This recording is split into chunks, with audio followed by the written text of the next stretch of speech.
नमस्कार, मैं हूं नगमा। आप देख रहे हैं देश की बात। गृह मंत्री अमित शाह आज मध्य प्रदेश के ग्वालियर में हैं और कुछ देर पहले वो केंद्रीय मंत्री ज्योतिरादित्य सिंधिया के महल जयविलास पैलेस पहुंचे।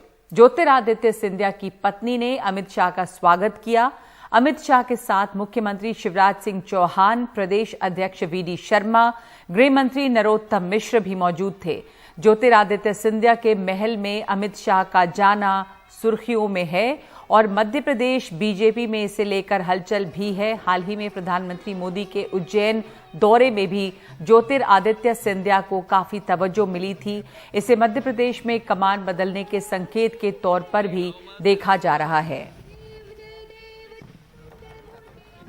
हमारे साथ मौजूद हैं इस वक्त मेरे सहयोगी अनुराग द्वारी। तो मध्य प्रदेश में जो कुछ हलचल है इस समय बीजेपी के खेमे में, अनुराग, तो क्या खबरें और क्या चर्चा है? क्या इस तरह का कोई इस तरह की सुगबुगाहट है कि वहां कोई नेतृत्व में परिवर्तन हो सकता है, या क्या ऐसा लग रहा है कि ज्योतिरादित्य सिंधिया को अब थोड़ी ज्यादा उन्हें तवज्जो मिल रही है?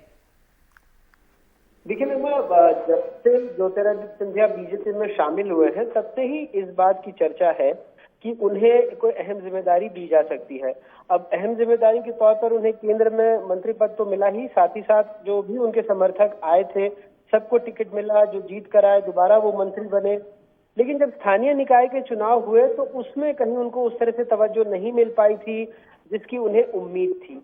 हालांकि अब ये बात बिल्कुल सही है कि पिछले कुछ महीनों में जैसे प्रधानमंत्री नरेंद्र मोदी ही मध्य प्रदेश में, चाहे वो कूनों के लिए आए हो जब चीता प्रोजेक्ट आया, या फिर गृह मंत्री अमित शाह हो जो इससे पहले भी राष्ट्रीय शिक्षा नीति पर कुछ दिनों पहले ही भोपाल में आए थे। उन्होंने कई कार्यक्रमों को संबोधित किया था। रविंद्र भवन में उन्होंने आश्चर्य भी जताया था कि शिक्षा नीति पर बोलने के लिए देश के गृह मंत्री को क्यों बुलाया गया। तो आज जब जो चिकित्सा शिक्षा से जुड़ी किताबें थी उनके विमोचन के लिए भी उसको बुलाया गया, और फिर ये ग्वालियर आए। वहां पर जो 400 कमरों से ज्यादा बड़ा जयविलास पैलेस है जहां पर ऐतिहासिक चांदी की ट्रेन भी रखी हुई है, वहां पर अमित शाह आए हैं।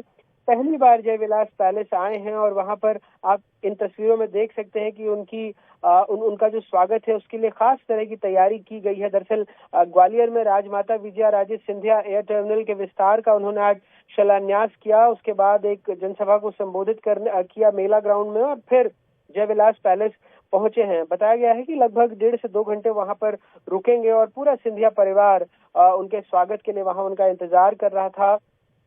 अब ये जरूर है, जैसा आप पहले भी कह रही थी, कि क्या इसे नेतृत्व परिवर्तन के संकेत के तौर पर देखा जाए। एक और बात के तौर पर भी आप इसे देख सकती हैं कि पिछली बार लोकसभा चुनाव में उन्हें हार मिली थी और इस बार ये कहा जा रहा है कि वो ग्वालियर से चुनाव लड़ने के इच्छुक हैं लोकसभा के। अब अगर वो वहां से लोकसभा की तैयारियों के तौर पर आप देख रही हैं तो जाहिर तौर पर नेतृत्व परिवर्तन की अटकलों पर खास करके शिवराज सिंह चौहान और ज्योतिरादित्य सिंधिया में अदला बदली को लेकर उस पर विराम लग जाता है। तो 2 तरह की थियरी है। एक तो ये कि क्या वहां से वो अगला लोकसभा का चुनाव लड़ेंगे और क्या नेतृत्व परिवर्तन होगा।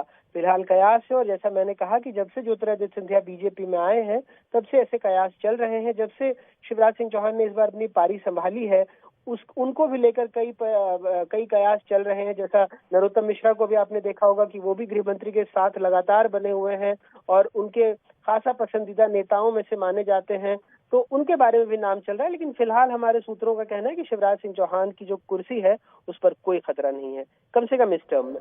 जी।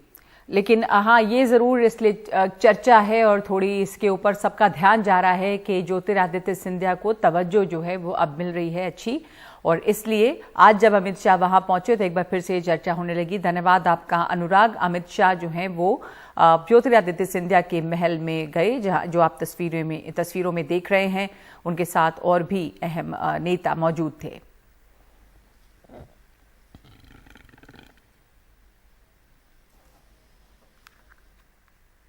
दिल्ली के रंजीत नगर में नितेश मर्डर केस को लेकर आज विरोध प्रदर्शन हुआ। इलाके में तनाव को देखते हुए पुलिस और RAF की टीमें वहां तैनात की गई हैं।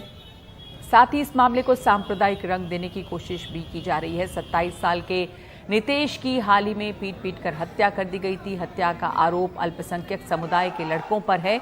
हालांकि पुलिस का कहना है कि मामूली बात पर झगड़ा हुआ था, मामला सांप्रदायिक नहीं है। और इस पर जानकारी दे रहे हैं हमारे सहयोगी मुकेश सिंह सेंगर। दिल्ली के रंजीत नगर इलाके में एक शख्स की हत्या के बाद लोगों ने सड़क जाम कर दी और काफी देर तक हंगामा किया। इलाके में तनाव को देखते हुए आरएएफ और दिल्ली पुलिस को तैनात किया गया और काफी मशक्कत के बाद लोगों को वहां से हटाया गया। दरअसल ये जो पूरा मामला है ये नितेश नाम के एक लड़के की हत्या को लेकर है। नितेश 12 अक्टूबर को अपने दोस्तों आलोक और मोंटी के साथ कहीं जा रहा था, तभी रात 11 बजे उसका 3 लड़कों उफीजा, अब्बास और अदनान इनसे किसी बात को लेकर झगड़ा हो गया। पुलिस के मुताबिक उसके बाद इन 3 लड़कों ने मिलकर आलोक, मोंटी और नितेश की पिटाई की। इस पिटाई में तीनों घायल हो गए।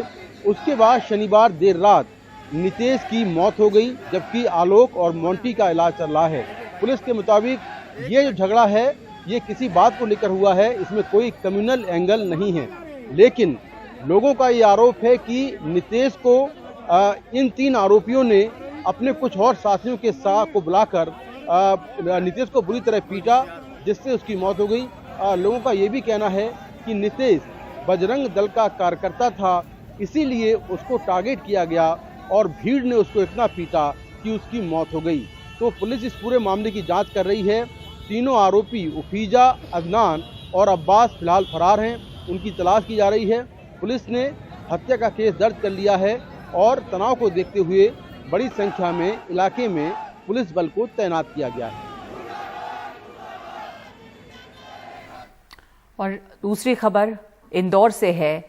इंदौर में रहने वाली टीवी अभिनेत्री वैशाली ठक्कर की मौत पर पुलिस का कहना है कि ये आत्महत्या हो सकती है, क्योंकि उनके पास से एक सुसाइड नोट भी मिला है और इसलिए पुलिस के मुताबिक उन्होंने आत्महत्या की है। कमरे से पुलिस को जो सुसाइड नोट मिला है उसमें कई परेशानियों का जिक्र है। वैशाली ठक्कर जो है वो उन्होंने जाने माने सीरियल्स में, धारावाहिक में काम किया, जिसमें से कुछ ये हैं कि ये रिश्ता क्या कहलाता है, ससुराल सिमर का, इस तरह की कुछ पॉपुलर टीवी शोज हैं जिसमें उन्होंने काम किया था। पुलिस का कहना है कि ऐसा लग रहा है कि वैशाली ठक्कर का राहुल नाम का कोई पड़ोसी था जो उन्हें प्रताड़ित कर रहा था, परेशान कर रहा था, इसलिए उन्होंने आत्महत्या जैसा कदम उठाया। पुलिस के मुताबिक राहुल के घर पर ताला लगा है और वो फरार है। वैशाली ठक्कर अपने घर में अपने पिता और अपने भाई के साथ रह रही थी। राहुल जो है वो उसका प्लाईवुड का बिजनेस, वो भी उसी मोहल्ले में रहता है जहाँ पे वैशाली रहती थी।